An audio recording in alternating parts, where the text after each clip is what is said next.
Alex the Mitch. What's going on, guys? It is Alex Leva back here again for a brand new interview video, and today I'm joined with the master of horror himself, Mr. Mick Garris. Good to meet you, Alex. You don't do conventions too often, do you?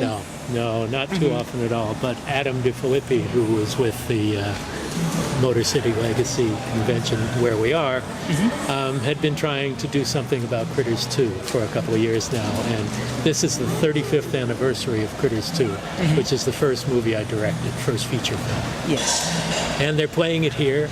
And so it's going to be on Sunday night, and I thought it would be a great place to celebrate this notable anniversary. I'm very fascinated by film editing, and because ultimately where the film comes together in the end. And as you know, a film is made 3 times, once in the script, then again when you're shooting it, and then in the editing. So like, which film that you've either written or directed has turned out the most different after editing than you originally saw in your mind's eye? Interesting. Often I'm the writer, so I have a pretty good idea of where the film is going to be from the beginning. Yeah. In the editing room, you can build tension, you can make changes, you can rearrange scenes. So maybe because the vast scope of The Stand was 100 days of shooting, it's 460-page script written by Stephen King, based on a book. Yeah. That probably is where it most came to life, because we had to make it very specific lengths because it was for TV. Yeah. It was like 89 minutes and 30 seconds for each of the 4 nights. Yeah. And making it fit exactly into the second, that may have been the biggest challenge. We didn't do a lot of rearranging the order and the like, but just figuring out where to prioritize and still not interrupt the flow of the storytelling. You have to build tension, then there's a commercial break, and you have to start all over and build up again. So that might have been the most challenging in the editing room. I see. Yeah, I could imagine, because it's doing TV is very different than film, like when you're making it, correct? It is and it isn't. Usually it's just cheaper, but the construction, before there was streaming, when we were doing things like The Stand and the Shining miniseries, there were the commercial breaks, and they were all maintained within a very specific time period. A movie would run from 9 to 11, and so there would be 28 minutes of commercials and the act structure and all that. These days with streaming, you don't have to worry about that so much, because it's treated in the same way. Usually just there's less money involved in a television project than in a feature film, but that's kind of changed. There's a lot more high-quality television where they throw a lot of money into it, and a lot of independent film where there's no money thrown into it. Yeah. So it's definitely seeing a reversal of fortune. I gotcha. You've worked with a lot of different budgets, like huge budget, a lot going on with The Stand, and then, like really small budget independent stuff like Nightmare Cinema. So which budget range do you prefer working in? Like big like The Stand, or like more smaller budget independent? Well, even though The Stand had a good budget compared to the other work I've done, it's the biggest budget I've ever had, but it was also for 4 movies. Yeah. It's $28 million. There's never enough. The only time I ever felt like there was enough money was on the Shining miniseries, where it's the only time I felt comfortable in getting everything and getting it well. But every other time, it's always a scramble. So you shoot within the parameters set forward to you. Yeah. Nightmare Cinema, we had very little money, but we had contained projects. They were 5 stories, and each of them were able to be shot in 5 or 6 days. So that movie cost less than an episode of Masters of Horror, which was not expensive in itself. Yeah. So, but you always want more money, but the more money you get, the more compromises you have to make with censorship or commercial breaks, all of that stuff. So it's an even throw of the dice, With less money comes more independence, but that's not always enough to get you where you want to go. I just rewatched Psycho 4 again recently on the Scream Factory Blu-ray. Oh, they did a great job. Oh, agreed. Yeah. I'm glad that a lot of your films are on Scream Factory, like Critters 2 and Sleepwalkers, of course. Yeah. And but I have a couple questions about Psycho 4. So I know you didn't write Psycho 4, but No. kind of disregards the sequel, Psycho 2 and Psycho 3. And I know the movie wouldn't be what it is, like, if you guys didn't do that. But, like, do you happen to know why you guys decided to do that, to disregard the sequels, or? Well, just because of the basic structure of it, the way that it was done in flashback and current time, where it's a call into a radio talk show. Yeah. Everybody's seen Psycho. Psycho 2 was successful and quite a good movie. Oh, Psycho I love 3, Psycho 2. Yeah, it's brilliant. And Psycho 3 was not a success. And a lot of people felt that it didn't really follow along with what the canon of the Psycho movies would be. So the fact is, Psycho 4 screenplay was written by the same screenwriter who wrote the first Psycho, Joe Stefano. Yeah. So I think there might have been a little personal feelings about 2 and 3, which he was not involved in. I forgot about that he wrote the original. But we also were all on board, everybody involved, with doing just callbacks more to the first movie and disregarding 2 and 3, and then make it feel more self-contained, especially for those people who hadn't seen 3. And to make a self-contained movie rather than to do a continuation is, for me, a much more fulfilling atmosphere. I know you've been asked this before, of course, but what are your thoughts on the Bates Motel series? I've only seen a few of them, and I thought it was really well done. But I think they intentionally wanted to make it their own thing and disregard the history of the Hitchcock classic and the other Psycho movies. I enjoyed it for what it was, but once it started moving into high school drug crime, it became a little less interesting to me and hard for me to go, that's not Norman Bates. Yeah, exactly. Not the Norman Bates I know, but I think the choice was made specifically not to go along with the movies that had been made and to create a show that stood on its own terms rather than on our terms. Yeah, exactly. The thing that I struggle with trying to make films and create stuff is the writing.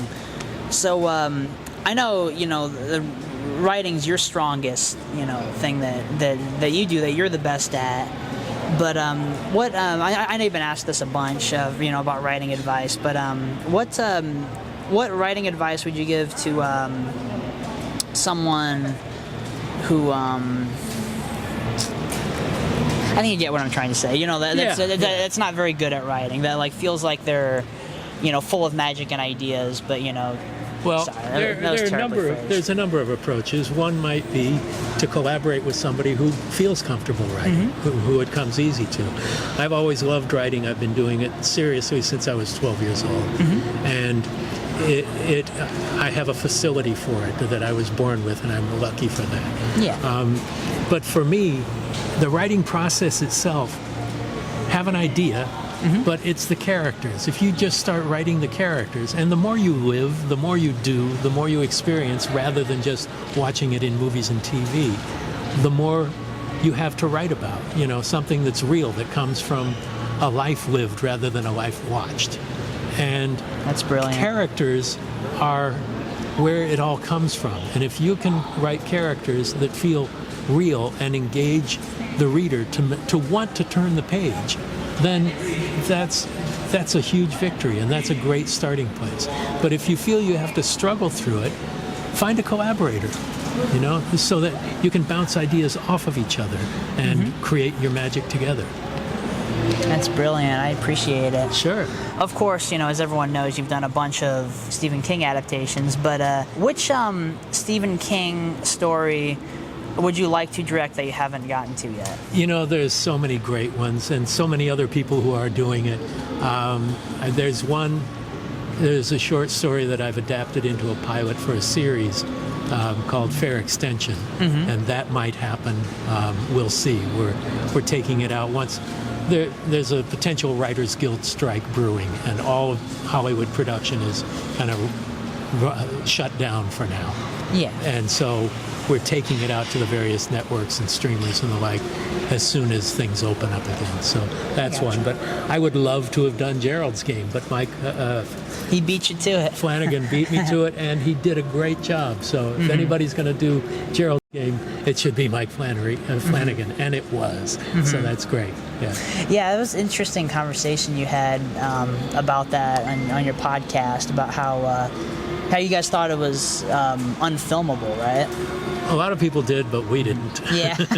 Yeah. Obviously, he solved various problems by putting Carla Gugino in lingerie, so, which helped. In the book, she's tied to a bed naked, which would be difficult to do for 90 minutes. Yeah. But Exactly. he really did a great job of it. Agreed. You've done a lot in your career, writing, directing, a lot interviewing, you've done it all. So, like, what have you done in your career that you're the proudest of? Everything that you do, you have to commit to wholeheartedly. And it takes, if it's a movie, it takes a year of your life. If it's a series, it takes however long that is. The one that feels most personal, I can't say I'm most proud of it, because I'm proud of everything that I've been lucky enough to be able to do. Yeah. But the one that's most personal is an adaptation of a Stephen King story I did called Riding the Bullet. Yes. An independent movie, not many people have seen it, very low budget, but big ideas, and it's very heartfelt, and I brought a lot of my own life into it.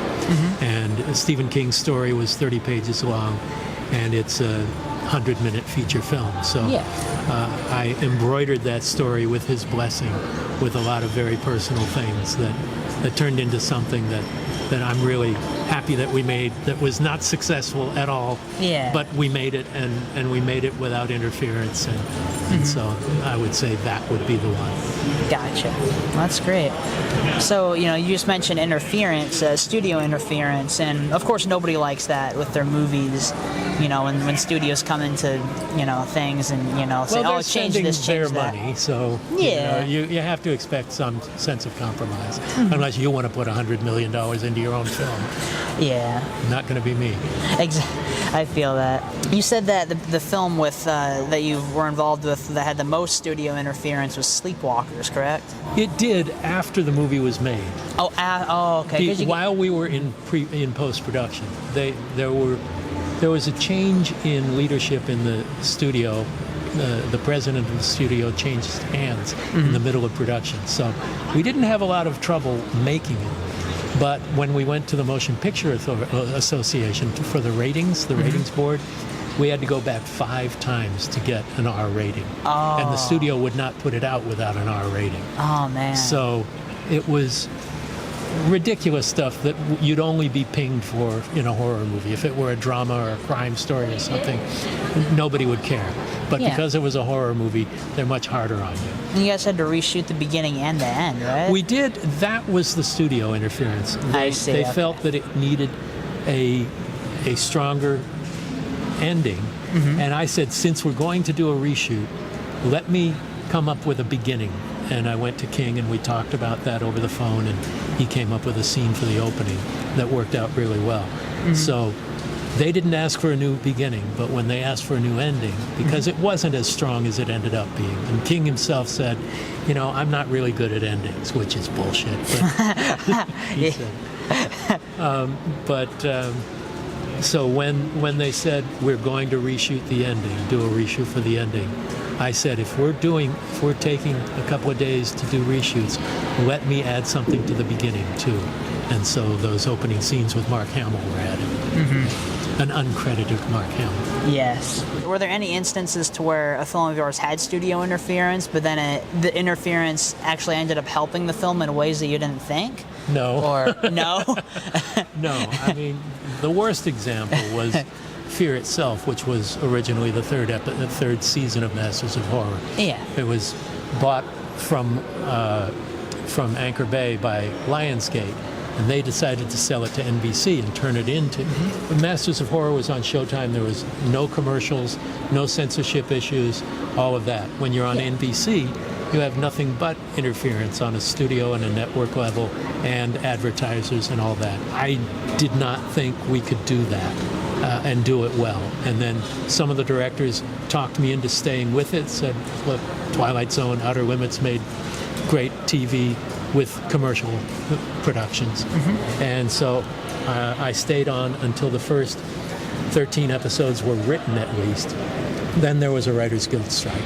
And as a proud member of the Writers Guild, I went out on strike as a producer and a director, and ended up leaving the show because they hired other writers who were non-union writers to continue the show that I could not give my blessing to.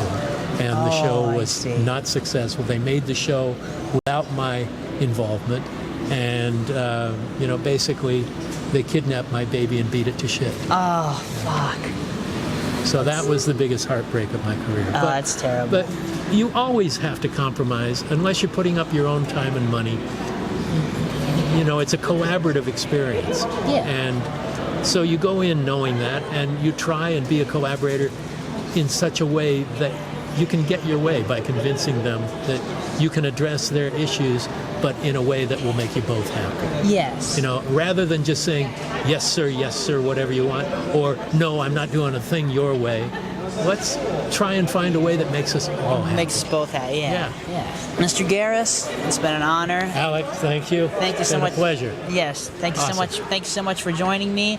If anybody's watching this, any of my subscribers watching this that does not know who this person is, your podcast is Postmortem. Is there anything else you'd like to plug or say? Well, Postmortem is the podcast. We're in our 7th season now, and so we've got over 160 interviews and the AMA episodes where people ask me questions about my career and things. So that's it. Agreed. Thank you guys for watching, and we'll see you guys later. Thank you. Bye, guys. Cool. Yes. Thank you, Mr. Garris. My pleasure. Mick is fine. Yes. Oh, thank you, Mick.